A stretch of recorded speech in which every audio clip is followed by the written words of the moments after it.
Sebelum melanjutkan, jangan lupa subscribe dulu. Terima kasih. Bab 253, menyebabkan kehebohan di pernikahan keluarga Husli. Presiden J Corporation. Semua orang yang hadir terkejut mendengar judul itu.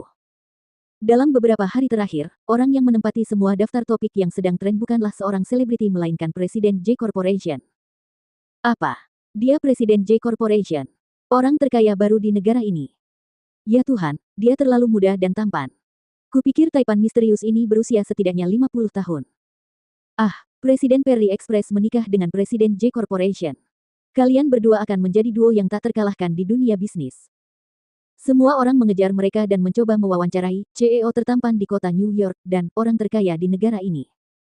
Selebriti populer pun terabaikan. Tak lama kemudian, kata kunci orang terkaya di negara ini menikahi presiden tertampan di kota New York, dan Jordan dan Victoria menduduki puncak daftar pencarian terpopuler. Villa Giok. Saat itu, Hailey baru saja membujuk si kembar untuk tidur dan akhirnya punya waktu untuk bersantai. Karena itu, ia mengambil ponselnya dan mulai menggulir Twitter. Saat dia mengklik aplikasi itu, dia terkejut melihat daftar topik yang sedang tren.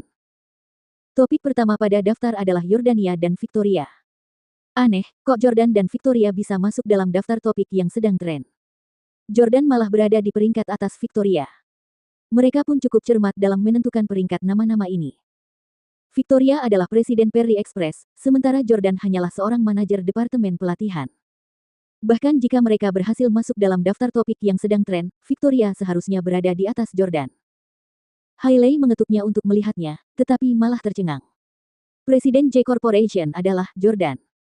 Melihat isi berita itu, Hailey menjadi pucat seolah-olah dia telah tercekik. J Corporation adalah salah satu perusahaan terkuat dan terkaya di negara ini saat ini. Presiden J Corporation dianggap sebagai orang terkaya di negara ini. Selama periode ini, Hailey mengagumi CEO J Corporation. Dia ingin mencari kesempatan untuk mengenalnya. Namun, hari ini, dia mengetahui bahwa Taipan misterius yang dia kagumi dan hormati itu adalah mantan suaminya, suami yang tinggal serumah dengan dia, yang dibenci dan ditinggalkan oleh keluarganya. Jordan. Tidak. Hailey terjatuh ke tanah dan pingsan. Saat ini, Jordan dan Victoria telah meninggalkan para wartawan yang bosan itu dan masuk ke dalam sedan Maybach. Ya, itu adalah Maybach edisi terbatas yang dikendarai Jordan di Orlando sebelumnya. Duduk di kursi belakang mobil, Jordan memegang tangan Victoria dan berkata, "Victoria, aku akan mengantarmu kembali ke villa tempat kau bisa beristirahat. Aku akan pergi ke suatu tempat." Victoria bertanya dengan rasa ingin tahu, "Sayang, kamu mau kemana?" Jordan berkata, "Tim baru saja memberitahu saya bahwa keluarga Husli akan mengadakan pesta menyambut kelahiran anak kembar saya hari ini.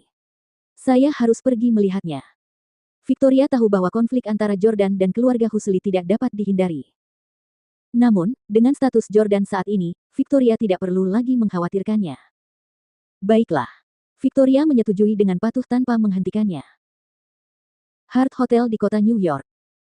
Pada saat ini, keluarga Husli sedang mengadakan pesta untuk anak kembar Chaiden. Pelanggannya banyak sekali, dan tempatnya sangat ramai. Foto-foto dan nama-nama bayi digantung di dinding. Leah Husli dan Luke Husli. Mengenakan setelan jas putih dan bersih, Jordan membawa tim dan yang lainnya bersamanya saat ia muncul di tempat tersebut. "Tuan, Anda tidak bisa masuk tanpa undangan." Seorang staf layanan segera menghentikan Jordan. Tim segera mengeluarkan segepok uang dan melemparkannya ke wajah petugas layanan. "Ini hadiahnya, sekarang enyahlah. Jangan menghalangi Tuan Stelle." Jordan kemudian memasuki tempat tersebut. Begitu ia muncul, setelan bermerek Jordan dan auranya membuat banyak orang di tempat kejadian menoleh padanya. Chaiden bahkan mengenalinya sekilas.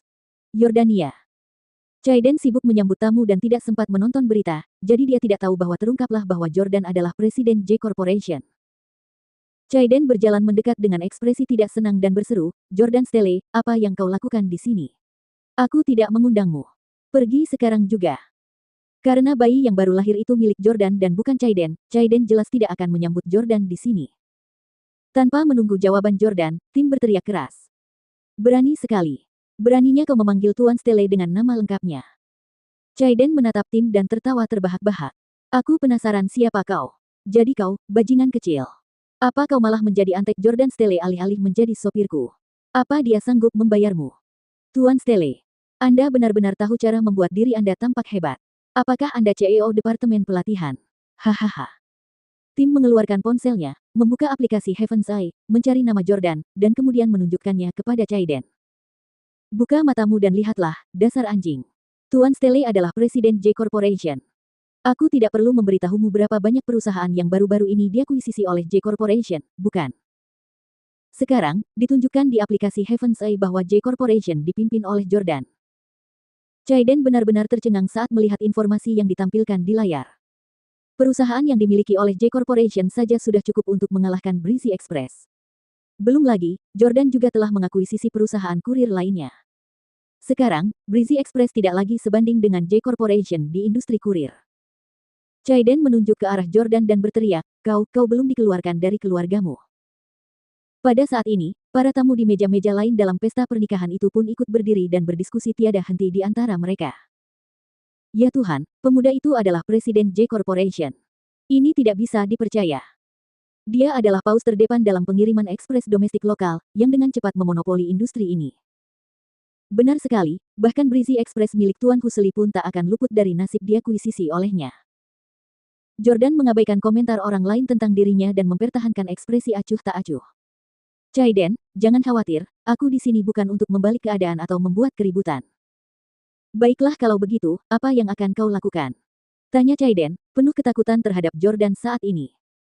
Jordan menunjuk ke panggung di depannya, di mana ada foto besar si kembar. Nama-namanya ditulis dengan salah. Setelah berkata demikian, Jordan mengulurkan tangannya, dan tim pun segera menyerahkan sebuah pena kepada Jordan. Jordan kemudian melangkah maju menuju panggung sementara semua orang menonton dengan tenang. Tidak ada yang berani menghentikannya. Setelah itu, Jordan mencoret kata-kata Husli dengan pena. Dia kemudian menggantinya dengan Stele.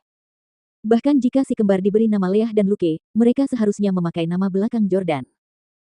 Begitu dia melakukan itu, semua orang menjadi gempar. Orang tua Arthur dan Chaiden yang duduk di baris pertama semuanya tersipu. Ya Tuhan, mengapa Tuan Stele mengubah nama cucu-cucu keluarga Husli? Ini penghinaan yang sangat keterlaluan. Dia di sini untuk mempermalukan keluarga Husli, kan? Para tamu berdiskusi di antara mereka sendiri. Saat itu, Arthur tidak bisa lagi duduk diam. Ia menghantamkan tangannya ke meja dan berdiri untuk membentak Jordan. Tuan Stele, Anda adalah Presiden J Corporation dan orang terkaya di negara ini. Bolehkah saya bertanya, mengapa Anda mengubah nama belakang cicit saya menjadi nama Anda? Kamu berutang penjelasan padaku hari ini.